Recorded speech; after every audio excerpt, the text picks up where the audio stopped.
Hey guys, nothingwire.com, and today we have the brand new Nokia Lumia 530. It was just out and we already got the review piece here. Now we're gonna check out the box first. You see it's a pretty familiar Nokia Lumia box. You've seen this with the 630 as well. Very nice colorful looking packet, and it's also quite hard cardboard. And then you can see the phone here. It's the smallest of the lot, and 530 meaning that it has Windows Phone 8.1. So the easy way to remember is that the ending with 10 would have Windows Phone 7.5, then the 201s had 8, and then now 301s had Windows Phone 8.1. So this is the second device to be a Windows Phone 8.1. The first was of course 630, which is kind of a bigger sibling there of this one. And here you don't have much here, and there you can see we have the black model. You also have some other colorful variants as well. There's some free 500 MB 3G data for 2 months from Airtel, and then you can see some quick specs here. 1.2 gig quad core processor. It's a Snapdragon 200 chipset.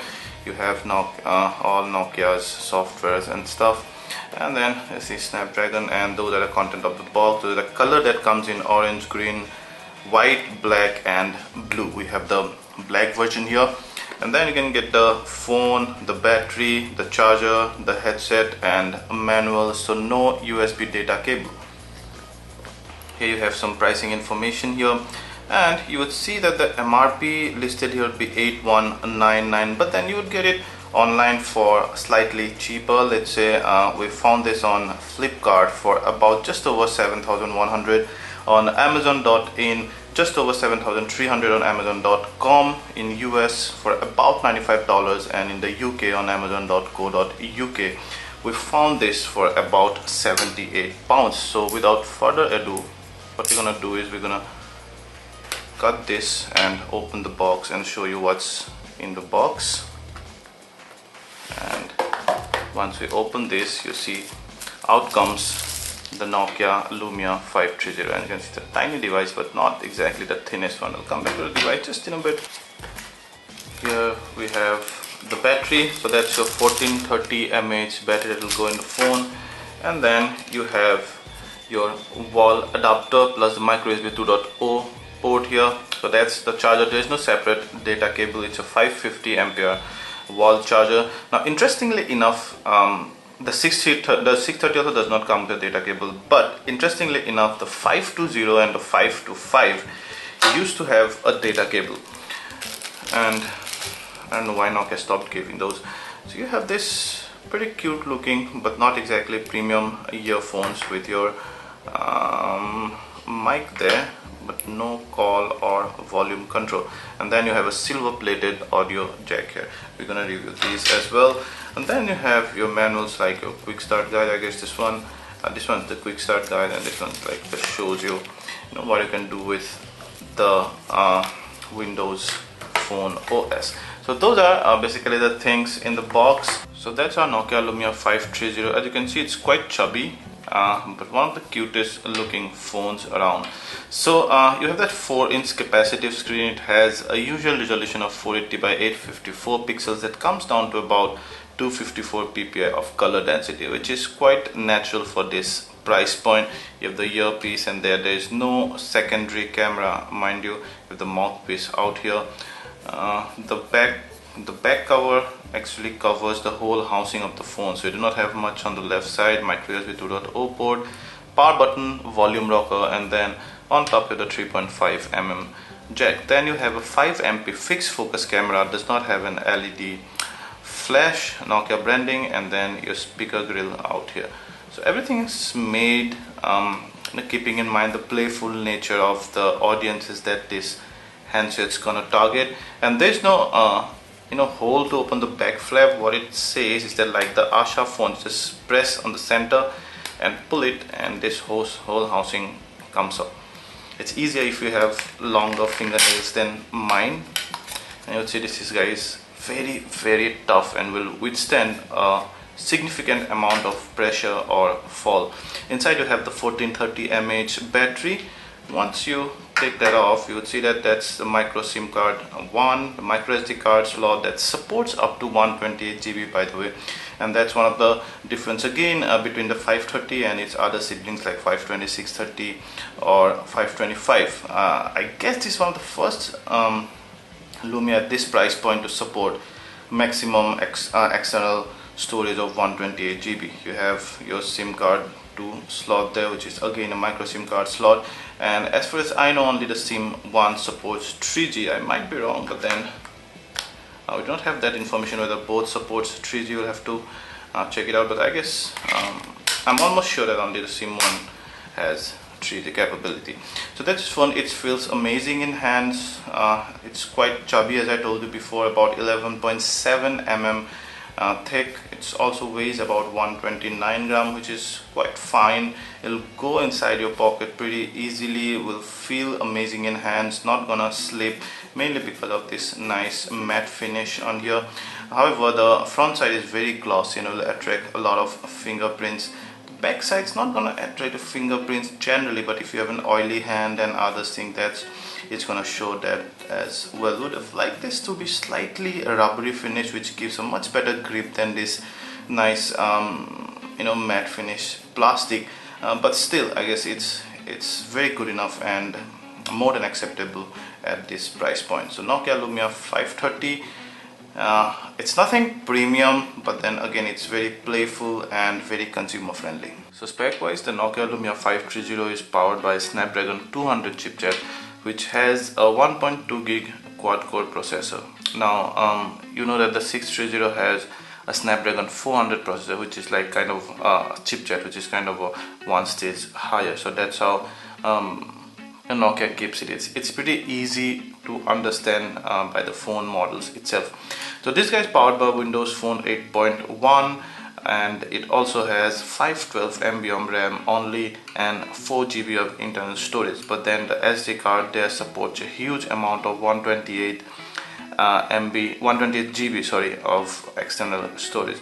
So you get that unlock screen there, and then you come to the familiar lifestyle homepage arrangement here. Now you can of course change the size of the tiles here. Another thing of the new Windows Phone OS. Yeah, now Windows Phone 8.1 was what Windows Phone 8 should have been at the first place. We really like the 8.1. There aren't many cosmetic changes to take notice of, but then there are many very subtle changes, like those changing this, and wherever applicable you can change the background of the icons as well. You can also do away with all these styles, and then you have those 4 functionalities. You can straight away go to the camera from here, for example, and then you can change the brightness to high or low, and let's see, that's how low look like. Then medium and Wi-Fi. Yeah, so then your apps, all those here. So the first thing is the display, and the display is, well, not impressive really. 4-inch display. It's a capacitive screen, but it's a TFT screen, so you would see that all icons kind of has that glassy feeling, not glossy, glassy feeling. You know that there's a glass above that. They do not exactly look like, they don't exactly pop out, and even the viewing angles are just about average. You can see even when you go beyond about 65 degree, they start discoloring. You see all this became actually silverish, whereas they actually are of a white color. Let's check out some of the photos, then you would know what I mean. So when I go to some of the photos that this guy clicked, and this guy clicked some good photos actually, but we'll talk about those later.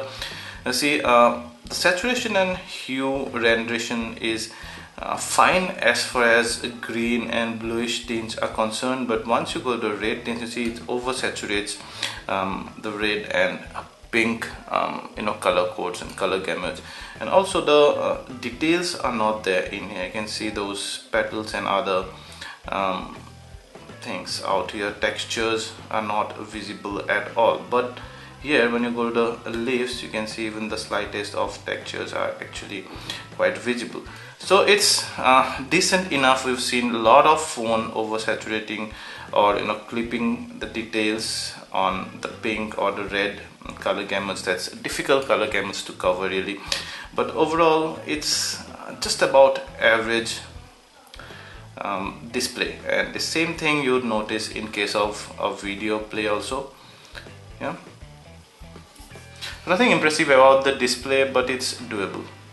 Now taking a look at some of the app collection of the Lumia 530, you would see you have the usual Nokia apps like your Nokia camera, Nokia Care, Mix Radio. You also have a Nokia maps there and music and all, and then you also have some Windows Phone exclusive apps like Office full version, OneDrive, OneNote, Outlook. You also have Skype, which is also from Microsoft, the Windows Phone store out there. You also have Xbox games, and then you have some popular third-party apps like Facebook here, Book My Show. You'd also have Snapdeal somewhere down there. There you see. So let's take a look at some of the important apps. Like for example, we'll start with the camera. So it's a 5 MP camera. There is no front camera, mind you, and stereo. You can see that's for image and that's for burst shot, and then that's for the video.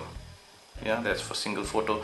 That's how you would go to the gallery and some lenses. So you have only Nokia camera and Bing Vision, which is kind of like a QR scanner, and then you have some of the shooting modes here, auto close-up, night and all, and then you can go to settings. You see photo settings out there, ISOs and white balance and aspect ratio. You can set it to widescreen or 4:3. I didn't like to shoot at 4:3, but it's totally a matter of personal preference. You can see maximum it can record is FWVGA. It does not record at HD, and it does not actually play HD videos very well. We'll see that just in a bit, and then some of the others settings. So let's go ahead and say it's a fixed focus camera, so there is no question of acquiring focus. It still takes about 1.5 seconds to click and process a photo. When you go to burst mode, yeah, you can see it actually clicks about 15 in a batch, yeah, which is very fast actually,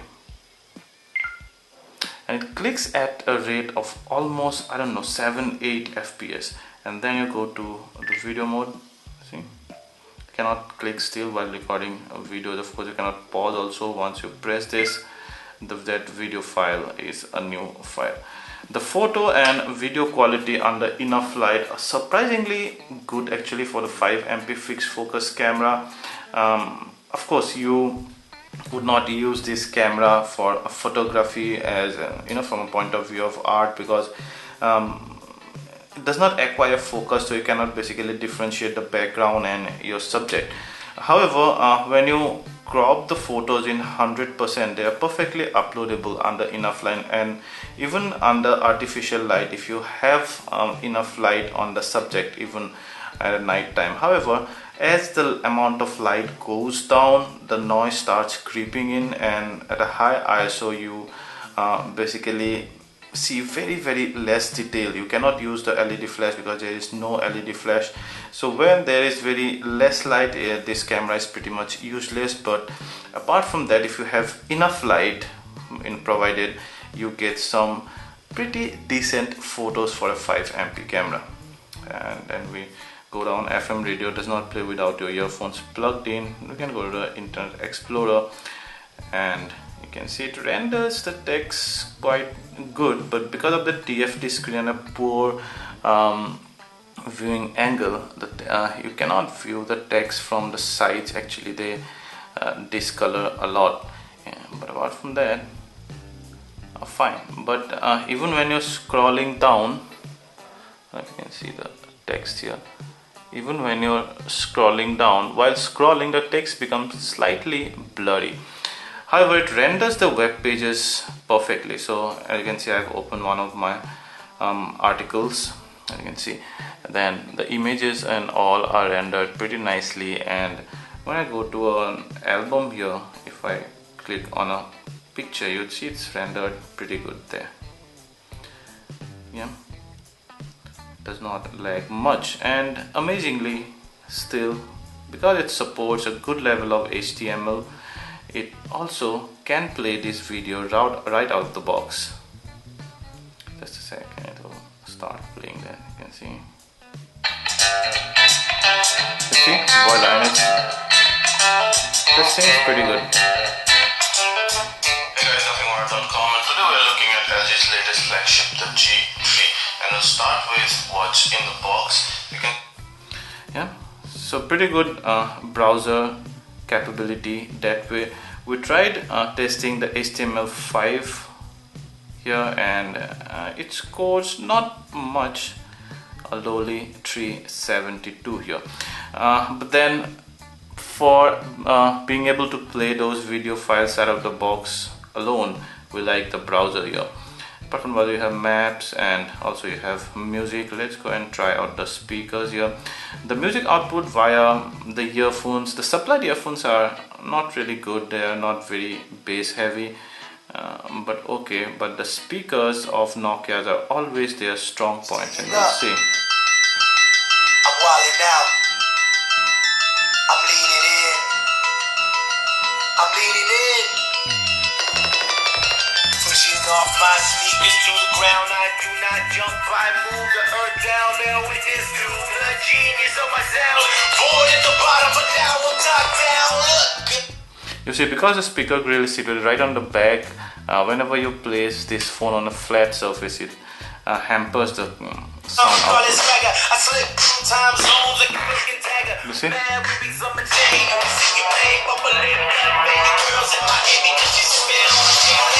That's right, speakers in my back pocket, and that's right, 1 million in my safe deposit. That's right, I'm trill up. Staying up. I'm wilding out. I'm leaning in. I'm leaning. So the sound output is very loud and good. Even the bass is there. The treble is kind of slightly on a higher side. Mid tones are low, but usually for the speaker, we really like the sound output, and you can listen to this even when you're traveling, let's say in the metro, or you're at a crowded place. The sound is actually loud enough and good.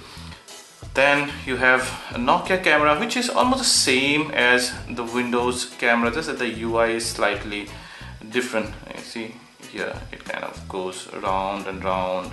There comes to video burst shot, and then your single shot out there. On top there is no flash, of course. Then that's auto, you can change it to 9, and all the icons are very small. Consider that you go to the ISOs and all those stuff, but pretty much the functionalities are the same. The UI is mainly the difference. And then you have Nokia Care and Offices and other thing. And then let's check out the dialer. It's pretty big enough. The sound quality is excellent on both the SIM. The call did not drop at all. However, there is one thing that we saw, our Wi-Fi dropped a couple of times since day before yesterday, which well, I don't know. I mean, it should not be much of a concern, and we need a longer time to actually verify whether there is a problem with the Wi-Fi. I don't think it could just be a random issue, but just something that to take note of. And then you have your gallery. They are arranged like this.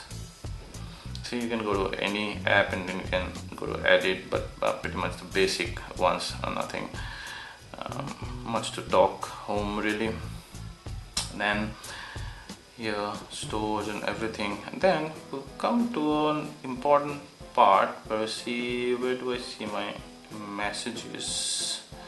Yeah, the keyboard is big enough, good enough. Of course it does not support a swipe writing, but then it's cool. The Windows Phone keyboard, we like that.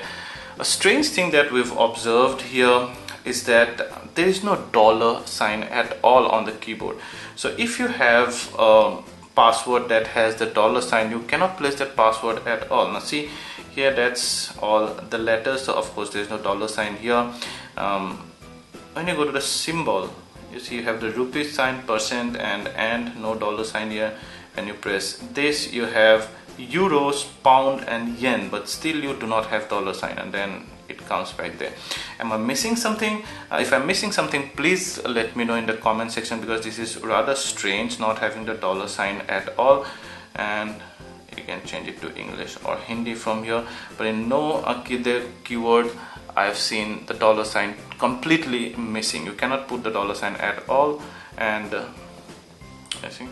So what we did is we went to the settings and we tried to find out if there is a way to change the keyboard here. And there you go right down to the keyboard, and in the keyboard settings go to add new keyboard and download the English United States keyboard. Now once you do that, it's going to download it, it's going to restart the phone, and now when you come back and you go to messaging, you would see that the keyboard here, you can now change it to English US. You see English US, and now when you go to symbol, now you see the dollar sign here. So basically the dollar sign in the English India is replaced by the rupees sign.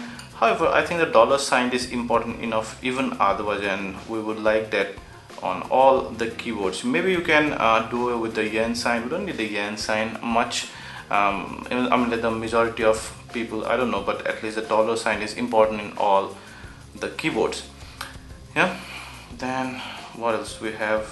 Video, and this guy cannot play either 720p or 1080p. Cannot play 1080p at all, but it plays 720p but skips frames a lot. Let's check out it. You see, skips frame a lot.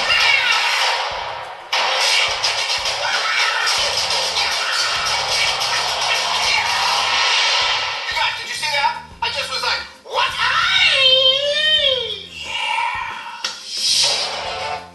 There's also no sync between audio and video. We also tried some basic gaming on the Nokia Lumia 530, and it plays those games relatively smoother. The basic games like Subway Surfer or Fruit Ninja, it could play very nicely, but then some higher end games like Asphalt 8, it lags at times.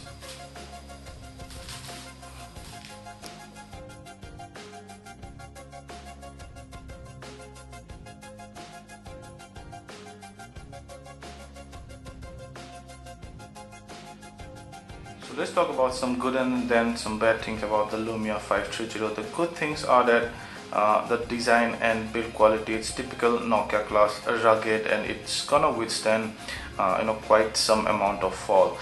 Again, it's cute, it's good looking, and it's nicely fits into hand. It's not gonna slip from your hand in a hurry. Also, it comes with the latest that Windows has to offer, Windows Phone 8.1. And it also, despite of having a fixed focus camera, has a decent or more than just slightly more than average picture and video quality. Some of the bad stuffs are mainly and one of the good things also again is the speaker output, mind you. And some of the bad things are that it cannot play even the 720p videos. Of course it cannot record, but it cannot even play them. And then it has pretty limited feature set at this price point, and you also have a lot of competition that offers slightly more features here, and also much more apps when it comes to the ecosystem. The Windows ecosystem still is pretty small as compared to something like an Android. So the Lumia 530 has lots of competition at this price range.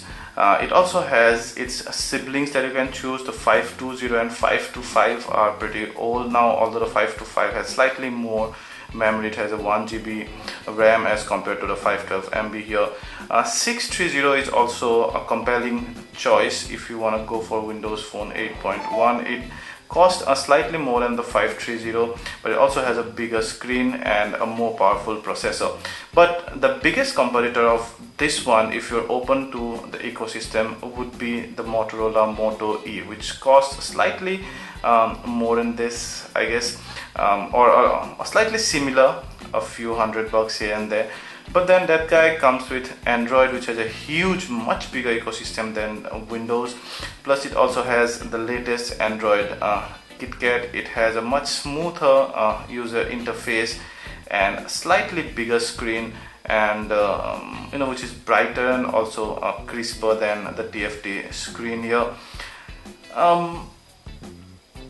The Android people will go for the Moto E. The Windows people would actually can go for either the 530 or the 630 depending on what budget they have. But even in this budget, I guess being one of the cheapest Windows phone models, it has all the latest that the Windows Phone ecosystem has to offer. And if you're in love with the Windows Phone ecosystem in particular, you would love the Nokia Lumia 530. But if you're open to all the ecosystem, that yes, Moto E makes for a more compelling buy. If you like this video, please hit the like button. Please ask anything related to this 530 and we'll try to answer them all. And please subscribe to our channel for more such awesome content in future. Thank you.